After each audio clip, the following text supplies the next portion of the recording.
ဘဝခီးကိုသွားကြတဲ့လူတွေဘာအရေးကြီးဆုံးလဲလို့မေးစိတ်ကောင်းနှလုံးကောင်းရှိဖို့ဒါကြောင့်တောင်ပြုစတော်ဘုရားကြီးဟာစိတ်ထားကောင်းဖို့ပထမအရေးကြီးဆုံးကအဲ့ဒါပဲဘဝခီးကိုသွားမှာကျွတ်တော့ဘဝခီးဆိုတာကဒီဘဝမသေးခင်သွားတဲ့ခရီးရှိတယ်လို့ဒီဘဝသေးပြီးတဲ့နောက်ထပ်ဆက်သွားမယ်တဘဝပြီးတဘဝသွားတဲ့ခရီးလည်းရှိတယ်ဘဝခီးကိုအကျဉ်းမြင့်နှမျိုးနားလည်ရမယ်နော်တရပြီးတရတစ်ချိန်ပြီးတစ်ချိန်မသေးခင်မှာသွားနေရတာလဲဘဝခရီးပဲသေပြီးတဲ့နောက်ထပ်ဘဝတစ်ခုထပ်ဖြစ်မယ်အကောင်းလားအဆိုးလားဆိုတာကတော့ဒီကနေ့စိတ်ထားလေးပေါ်မှာပဲမူတည်မယ်အဲ့ဒါလဲကံတရားပဲနော်မသေးခင်ကစိတ်ထားကောင်းလေးတွေနဲ့လောက်ရကောင်းလေးတွေ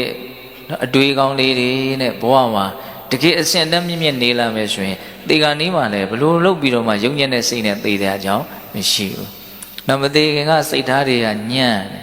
။စိတ်ထားကောင်းအောင်လည်းသိပြီးတော့မကြိုးပမ်းဘူးမအားထုတ်ဘူးဆိုရင်တော့ဒီကနေ့မှအဲ့ဒါယုံညံ့တဲ့စိတ်ထားနဲ့သေရတတ်တယ်။အဲ့ဒါဆိုရင်တော့မကောင်းတဲ့ဘဝဖြစ်မှာနော်။ဒါကြောင့်ဘဝခီးကိုသွားကြတဲ့တတ္တဝါတွေမှာအရေးအကြီးဆုံးကဒီစိတ်ကောင်းနှလုံးကောင်းလေးရှိဖို့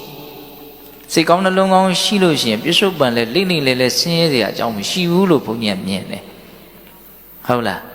နော်စိတ်ကောင်းနှလုံးကောင်းကထက်သန်လွန်းအားကြီးရင်အဲ့ဒါ